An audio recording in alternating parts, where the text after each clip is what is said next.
So Manchester United and Manchester City are battling it out this weekend in the Manchester Derby, and I cannot wait. And I thought, what better way to prep for it than doing a combined 11? Let me know down in the comment section below all of your thoughts, and please do smash the like button and do subscribe. We're trying to get to 4,000 subscribers before the end of the year. So now the goalkeepers discussion: Edison or Onana? Now for me, this is quite a simple and easy one. It would have to be Edison. Onana hasn't looked great so far this season. I know we spoke about it previously on the channel how well he'd done at Inter Milan in the Champions League, and from what we'd seen of him, we thought he was going to be great. But at the moment, he doesn't really instill me with confidence, and people know my opinions on Edison. I don't think Edison's one of the best goalkeepers or one of the better goalkeepers in the league, but I think he's personally better than Onana, so I'll take Edison in goal. Now onto the right back position. Now the choices, you've got Aaron Wan-Bissaka, Diego Dalot, or Kyle Walker, and for me it's quite an easy one again. I think it's got to be Kyle Walker. Kyle Walker has only really had moments where he's looked poor against Mitoma in that Brighton game, literally just gone on the weekend. But bar that, this guy has been at such a good level, making barely any mistakes that I can remember in the last few seasons. And he seems to have got better with age,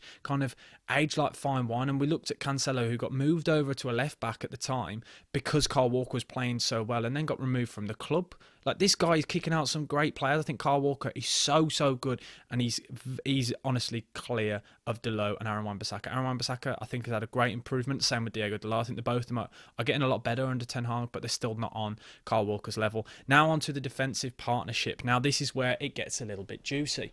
Now I know a lot of people know my opinions, and I think it's quite an easy one personally. You're looking at your likes of Stones, Varane, Akanji, or Martinez. Those are really the four best in my opinion. And the two I'd want John Stones and I'd want Akanji in there. I know Akanji obviously getting the red card against Brighton on the weekend.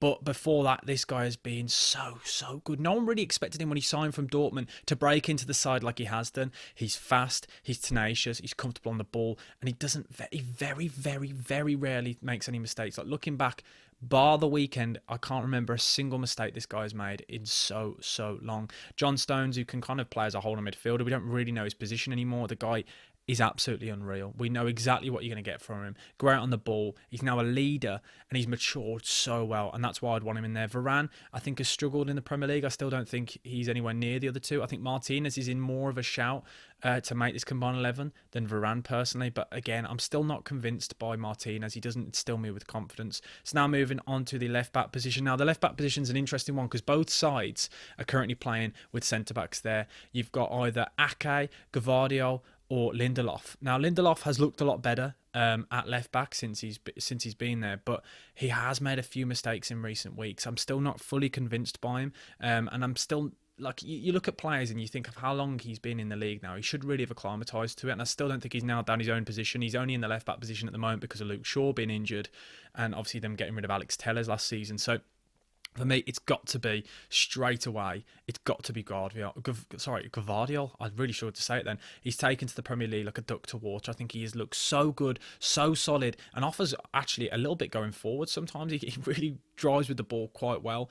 I quite like him in that system, and that's the thing with Pep. He's obviously playing with the centre-backs in the full-backs, and Gvardiol's come to the Premier League and just instantly made that his own position. We all thought how good Ake was last season, but Gvardiol has kind of made that his own already. So that's my back five now. So we've got Edison in goal, right back Kyle Walker, centre backs Akanji and Stones, and left back Gvardiol. Now onto the holding midfielder role.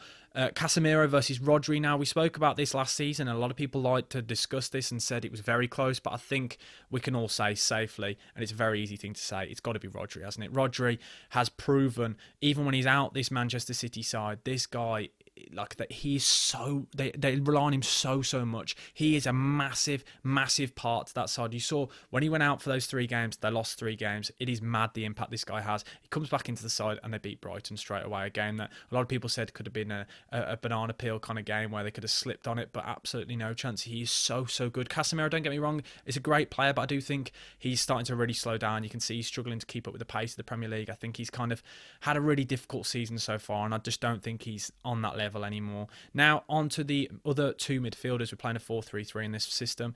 Now on the 2 midfielders I want is Bernardo Silva and Bruno Fernandes. Those are the 2. McTominay, yes, I know has been playing really well recently with his goal scoring form, but I think for actually being honest with ourselves, these 2 are great centre mids. Obviously Kevin De Bruyne would be in a shout, but he's injured, so we can't really throw him into the hat in this. So I want Bernardo Silva on that left-hand side of the midfield three. We know exactly what you're going to get with him. Tenacious, nasty, wins the ball back, and he's so technically good. And then Bruno Fernandes with him as well, because I think Bruno Fernandes, I've spoken about it before, I personally think he's underrated. I think he's so good. He's an output machine. He's so creative. He's ridiculous. Again, you saw it again this weekend with the assist for McTominay. I know McTominay did a lot with that goal. Like, he did do a lot with it. But again, still, Bruno Fernandes just kind of expected. He always creates and always has some kind of massive effect on the game. Every single week. Now onto the right hand side, it's Foden. I think Foden's taken the league by storm this year. I think he looks really, really solid in this Man City side. And again, we've spoken about in a lot of recent years, can he make a position his own? Can he break into that side? And he's starting to look like he is finally the kind of player that we all expected. A player that in recent years, he used to run around like a headless chicken, used to come on and he used to cause havoc, but now he's so much more mature on the ball and he kind of creates things, and everything he does, he always seems to make the right decision. So I really like him on that right-hand side, and I think Antony has really struggled. I know obviously he's suspended at the moment, but I don't think he's good enough. And then when you look at the other players, I know they've played Fernandes on the right sometimes, and they've played Mason Mount on the right sometimes. So I want Bruno Fernandes in that middle. I think he's good enough to be in that middle on his own. And I know Christian Eriksen's kind of floated around in that midfield, and I don't think he gets into this side either. So Foden on the right. Now onto the left-hand side, I think the discussions are between Doku and Rashford. Now, I personally think right this very second, Doku is the better man. Doku has been an absolute joke. We talked about Jack Grealish, how good he was last season, because Jack Grealish isn't even in a shout here. I think it's got to be either Rashford or Doku are the top two for this choice. We talked about Grealish being absolutely amazing last season, finally breaking into that Man City side, making the position his own. Doku's come in like it's absolutely nothing. The guy is a joke. He's so good. Direct runner, takes on his man, never afraid to hit the byline and always cut it back. He kind of...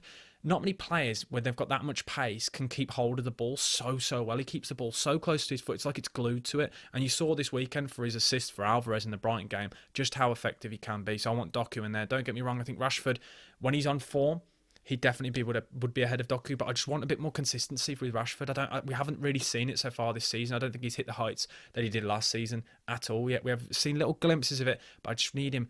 That's my problem with Rashford. I think he isn't consistent enough. That's why I always just am a little bit left disappointed. Now to the striker position, we've got either Haaland or Højlund.